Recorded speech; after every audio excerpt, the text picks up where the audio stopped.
A country shrouded in mystery, where the cost of living is surprisingly low yet remains out of reach for most travelers. A place where the streets are almost devoid of cars, but where some of the most beautiful traffic police gracefully manage the flow of traffic with poise and precision. A nation where life is steeped in ancient traditions, from architecture and clothing to daily routines. But it is also a land governed by some of the strictest and most unique laws on the planet. All of this can only be found in North Korea. Join us as we embark on a journey to explore life in the most enigmatic and closed-off country in the world, in today's travel documentary. Located on the Korean Peninsula, right next to its wealthy neighbor South Korea, the Democratic People's Republic of Korea, North Korea, is one of the most mysterious countries on Earth. Covering an area of about 46,500 square miles, equivalent to the state of Mississippi in the U.S., North Korea is bordered by China, Russia, and South Korea, and boasts a coastline of over 1,550 miles along the Yellow Sea and the Sea of Japan. Interestingly, despite being surrounded by water, the people here have rarely set foot in the sea, let alone traveled abroad. While the world is more connected than ever, the citizens of North Korea live in a bubble, where concepts like Google, iPhones, or Starbucks are completely foreign. The climate in North Korea is extremely harsh, with bone-chilling winters where temperatures can drop below -22 degrees Fahrenheit, -30 degrees Celsius, while summers are hot and humid like Florida. Snow blankets much of the territory in winter, creating stunning scenery but also posing significant challenges for transportation and agriculture. Many areas still face frequent power outages, making life vastly different from the bright, bustling cities like New York or London. North Korea has a population of about 26 million people, most of whom are concentrated in the capital city, Pyongyang, one of the most meticulously planned cities in the world. To live here, you can't simply buy a house or rent an apartment. Only citizens chosen by the state, based on loyalty, achievements, and family background, are allowed to settle in the capital. This makes Pyongyang one of the most refined cities in terms of its population. The people here are all ethnically Korean and speak Korean as their primary language. But interestingly, their language has developed differently from South Korea over the past 70 years. Some vocabulary and pronunciations may seem unfamiliar even to modern South Koreans. North Koreans believe that the entire Korean peninsula is a unified nation.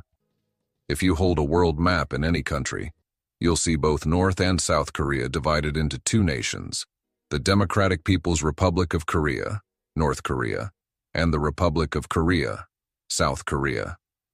However, North Koreans are adamant that there is only one unified Korea. Any map in the schools of this country depicts a united nation with its capital in Pyongyang. While people on both sides have dreamed of unification, the reality of achieving this is very challenging. North Korea is largely known through media portrayals. It is only by visiting that you can gain a genuine insight into this country, where the past, present, and future seem to intertwine in a way that is unlike anywhere else in the world. There is something special about time in North Korea that you need to know. If you set foot here, you won't see the year 2025 anywhere. Instead, all calendars, signs, and even official documents use the Huche calendar, a unique system only found in North Korea. Soon, North Korea will enter the year 114, as they do not count years according to the Gregorian calendar like the rest of the world, but rather from the birth year of Kim Il-sung, the nation's founding leader.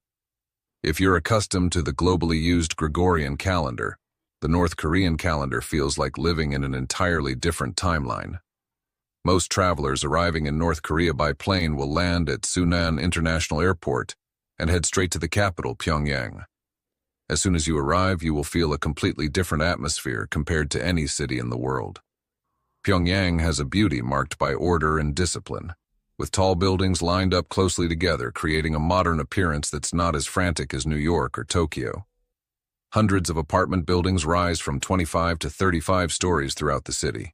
But notably, many of these buildings lack elevators, forcing residents to climb hundreds of stairs every day.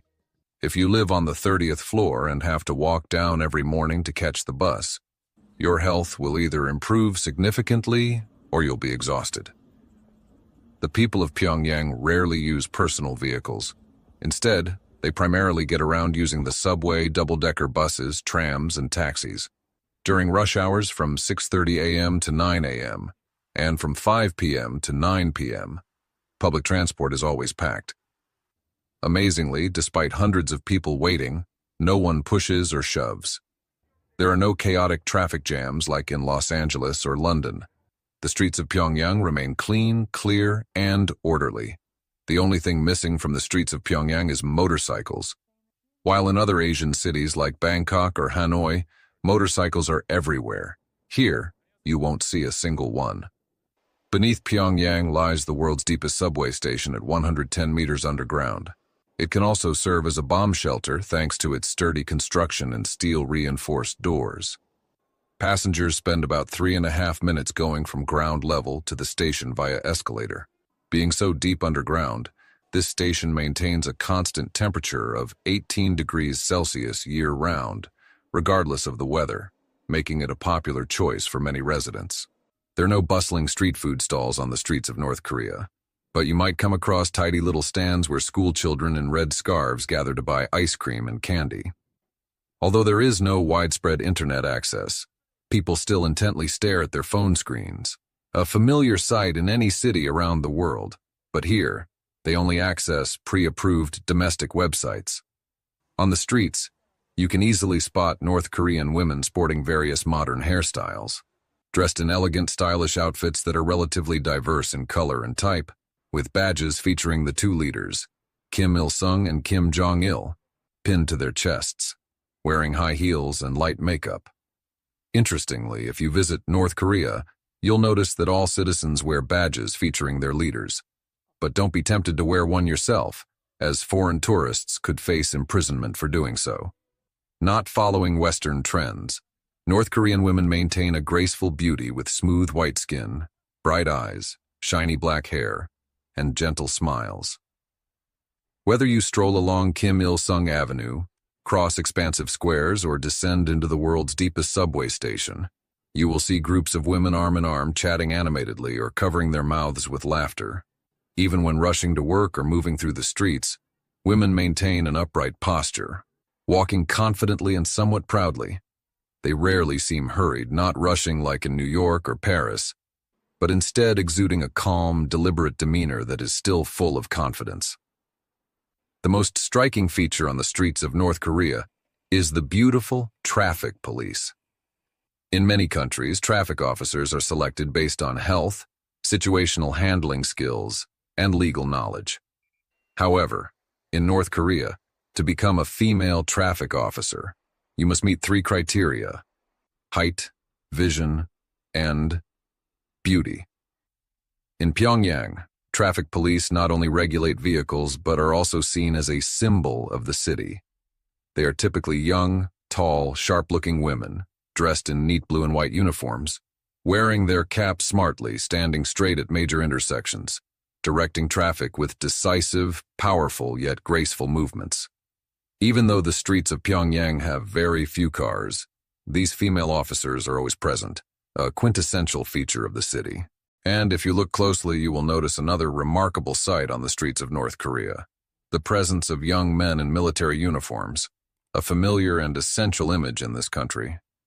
It's no coincidence that they appear so frequently, as nearly every young man over the age of 18 is required to serve in the military for up to 10 years, while women must serve until at least the age of 23. Military service is not just a duty, it is a part of daily life, contributing to a society that is highly disciplined and militarized. Compared to the US, where military service is entirely voluntary, or South Korea, where it lasts only 18 to 21 months, this figure is quite impressive. With over 1 million regular soldiers and 6 million paramilitary personnel, the North Korean military ranks among the largest forces on the planet, and notably, about 1 in 4 people here is connected to the military. You might wonder why there are so few cars on the streets of North Korea. In a country with a population of over 25 million people, you would expect to see millions of vehicles on the road every day. But in reality, there are only about 30,000 active cars throughout North Korea. This makes it one of the countries with the lowest car ownership rates in the world. The reason is that only government officials and military personnel are allowed to own private cars. Most citizens get around by subway, bus, or bicycle. On the streets of Pyongyang, you might still spot high-end models like Mercedes-Benz or Toyota, even though these brands have no official dealerships in North Korea. Officials in the country are said to favor Mercedes-Benz, and surprisingly, many Volvo 144s from the 1970s are still on the road because North Korea imported them but never paid for them.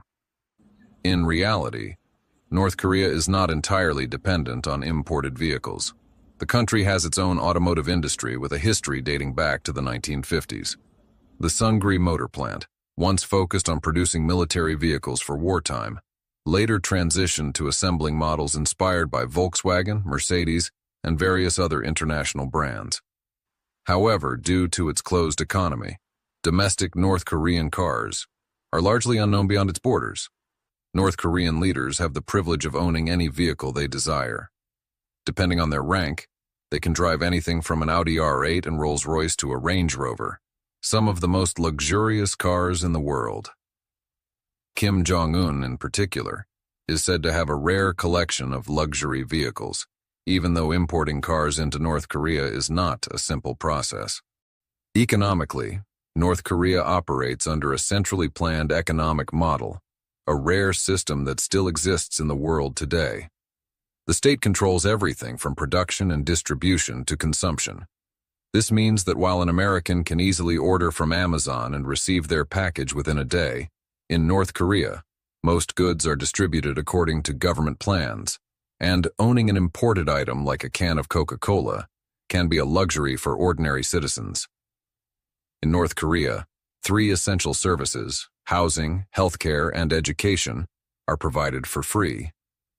Additionally, citizens do not have to pay for utilities. Their wages are primarily used for food and clothing expenses. As a result, North Korea is one of the few economies in the world that does not collect taxes.